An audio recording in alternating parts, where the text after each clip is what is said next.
So I want to share with you that years ago I was desperately unhappy. In fact, I was miserable. And I used to pride myself on my right to being unhappy. I would claim that happiness was a fleeting emotion, it would come and go, so you shouldn't hang on to it, enjoy it while it lasts. Now, fortunately for me, and I think also fortunately for the world, certainly the people around me, a lot has changed in my life. And I have changed a lot. And one of the things that has changed for me is my attitude towards happiness. So this evening I'm going to be sharing with you some of my tips for happiness. So you can see this little boy, he's watering flowers. And I put that image up there because the tips I'm going to give you, it's like you're watering your own flower. So using these tips can help you to flower more in the world. So one of the things that I have realized is that happiness is an inside job. It means that whatever the external situation is, however challenging life is, it means that you can choose to be happy on the inside. So I'd like to tell you about my recent holiday a few weeks ago.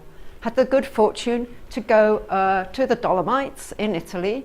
And I thought that, I went with certain expectations. I thought, for one thing, that I was going on a snowshoeing holiday.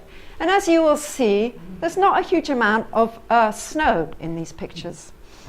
So, to begin with, I was rather unhappy about things. Things were not going my way. I didn't really know what to do about things.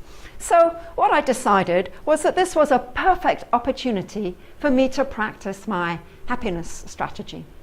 Now, the first one my first tip is no complaining. Now, years ago, I received this practice from one of my teachers. And when I received it, boy, did I complain about it. I was really upset about it. I was good at complaining. It was one of the ways in which I got through life. And I used to love the fact that, you could moan about something not going wrong and trying to make things change. Now, sure, there is a time and a place where it's important to call out wrong action and to make changes. But this practice of no complaining is not about that. Let me explain. Millennia ago, when we lived, so I just want to say that you may have heard about the negativity bias. So the negativity bias is the bias in our brains that we have a tendency to see the negative more than we see the positive. Now, this bias has come about because millennia ago, we lived on the savannah and we had to contend with hungry lions, as you can see in this picture. Now, it only took once to not notice a hungry lion to end all the days that you could have been happily picking berries. But we live now in the 21st century and something else is called for. And anyway, why on earth would you invest all your energy into all the things that are not working well in your life when instead you could focus on the positive things? So this links to the second part of my tip. No complaining, instead get grateful. As we heard from Andy, feeling that moment of gratitude can transform any day. And in fact, it's very difficult to be miserable when there is so much in life to be grateful for. So in fact, from the research, they've researched into what affects the brain, and they found that if you are grateful for things, it's very good. However, it's even better if you are grateful for people, especially when you tell them. Because once you tell somebody that you are grateful for them, and especially if you tell them what you are grateful for, it helps to deepen and strengthen the connection, as we heard from Andy. So Jeffrey, I'd like to take this opportunity to thank you for the email exchange that we had yesterday, because you gave me lots of tips for how to make the most out of this talk, and I really appreciate that you took the time to do that. Thank you. So I'd like to now tell you about a story in my own life. It's a picture of a very busy road. Now, years ago, I unfortunately had a spate of rather nasty accidents.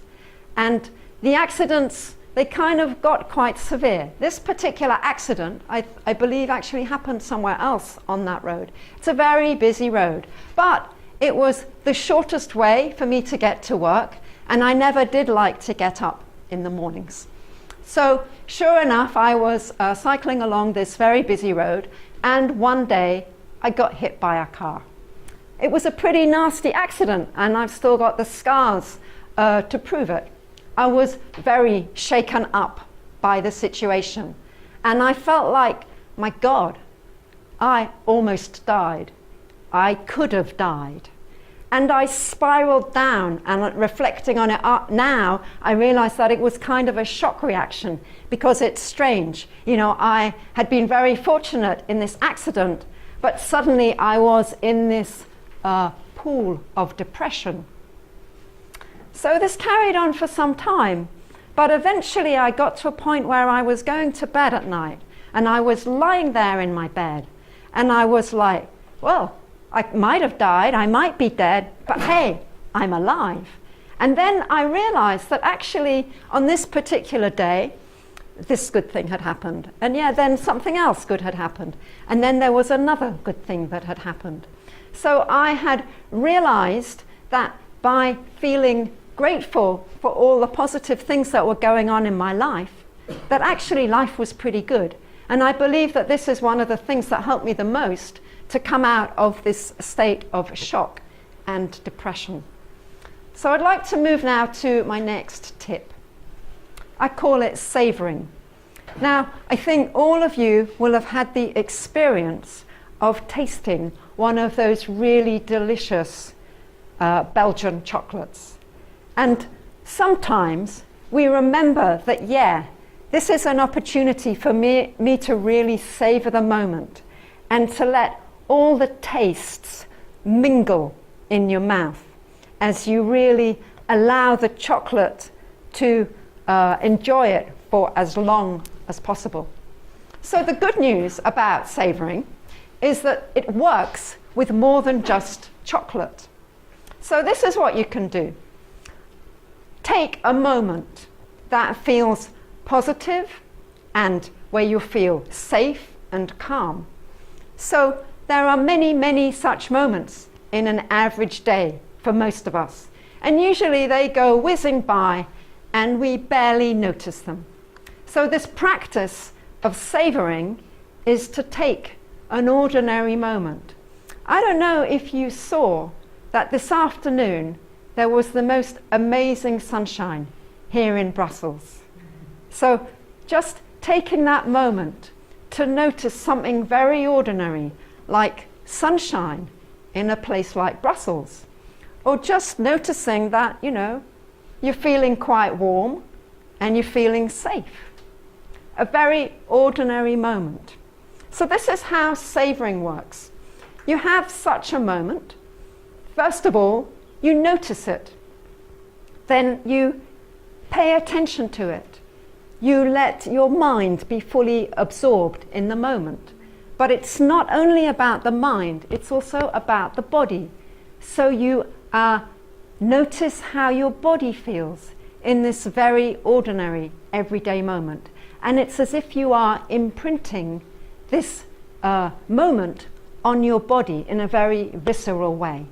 So the second part of savouring happens and is available to you when you're having a tough moment. Maybe you're having a difficult day, or maybe your boss has just asked you to do something, put a lot of work on your desk that you don't really want to do. Maybe you're having a disagreement with somebody, whatever it is. This is a really, really, really good moment to do some savouring, to draw back to your mind and to your body exactly what that moment was and to feel good about yourself. So this is not about pushing away the negative situation. Not at all. This is about creating more space. So the negative situation is there, and you have a positive situation as well. And they're both there. And in actual fact, when you recreate this kind of positive memory, the body doesn't know the difference between whether it's a memory or whether it's really happening. So you're kind of creating a space for there to be a positive experience to sit alongside the negative experience. So I'm going to move now to my third tip, which is about self-compassion. So self-compassion really is my topic. And I'll tell you why. Because years ago, when I was that super miserable person that I was telling you about at the beginning, I was really, really, really hard on myself. So it meant that if there was a minor situation, I would be very unhappy and give myself a very hard time about it. So self-compassion is about finding ways to be kind to yourself. And there are many different ways that you can be kind to yourself. For myself, I find that physical touch really helps me. Often I'm touching my chest or I touch my belly. I enjoy the contact between my hands and my body because I find it reassuring. Self-compassion is a lot more than just being kind to yourself. And in fact, in my work, I am helping people to find different ways. One of the things that I find really important is that you should find at least one thing that you do every single day that you really enjoy. Years ago, I used to play the saxophone, and I used to love it. I used to enjoy the sound. I used to enjoy the whole experience. Unfortunately, I wasn't very good at it. And eventually, the frustration of not making progress stopped my enjoyment. Nowadays, I sing. Now, I tend to sing in the morning. Often I'm singing in the shower. Doesn't really matter. The point is I'm doing something every day that I really enjoy. So one more thing I want to say about self-compassion. We were hearing from the other speakers about emotions and the importance of emotions. And yes, absolutely, self-compassion is about accepting the full range of emotions that we have. Now, self-compassion is also about finding the distance. Often, we struggle with emotions. Either they are like, we don't want to know them, we put them behind a door halfway down the corridor and we hope that they'll go away without us noticing too much. The second thing we tend to do is they kind of breathe down our neck. They're sitting on our shoulder and we might feel that they're breathing down our neck. We get a little bit overwhelmed. So instead of just feeling angry, we kind of become angry. So we become the angry person or the sad person, and they completely take over. So focusing is a method that I use because it really comes in handy in terms of getting the necessary distance between me and my emotions. I'd like to give you an example. One of my clients, she came to me because she was feeling very, very critical of herself, and she wanted to look at this in a different way. So we started our focusing session, and she really got in contact with how she was feeling and getting into contact with this part that was really critical of herself. And after a minute she said, yeah, but there's another part that's critical of the fact that I'm self-critical. So then she started to get in contact with this part. And then she said, yeah, but there's another part that is critical of this part that is critical of the part that is critical. And it went on. And then she said, I can see an image. I can see all these critical parts. They're in a circle going around the room, and one is biting the tail of the other all the way around. Now, I saw this client last week, and it was like she was a completely different person. She was really calm. And yes, she did feel that there was still definitely the critical voice was still there, but she was making fun of herself. She was joking about it. She had definitely made friends with her inner critic. Now that's what I call self-compassion. So I'd like us all now, I want to come back to, I wanted to tell you a little bit more about my holiday. So at the beginning, I was really super unhappy, and my complainer had a real field day, until I realized that I didn't have to be a victim of my circumstances, and I could do something about it. So I couldn't go snowshoeing because there was no snow, but I could go cross-country skiing because there was artificial snow. Cross-country skiing turned out to be a real blast. I had loads of fun. I met some really, really cool people, and I thoroughly enjoyed myself. So I managed to transform my holiday. There was plenty to be grateful for. There was loads of sunshine and bright blue skies, as you saw the photographs I showed you earlier. And sure, there were a few challenging moments, but I got through those. I remembered to savor them and to find the emotional distance that I was just talking about. So before we end, let's just take a moment or two to do a little bit of savoring. So I'm really going to invite all of you to see if you can find a little moment that happened today where you felt kind of ordinarily calm and happy. Maybe you can just bring it to your mind. You might like to close your eyes, but you might like to just take this particular moment.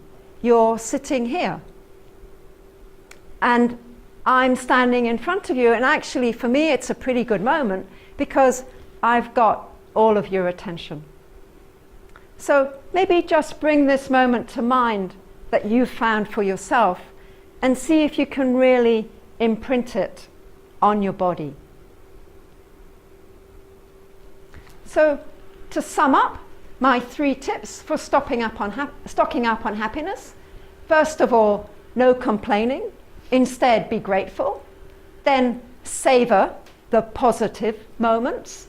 And self-compassion, which includes being kind to yourself, doing things that you enjoy, little things that you do every day, and to find the compassion for yourself. Thank you very much.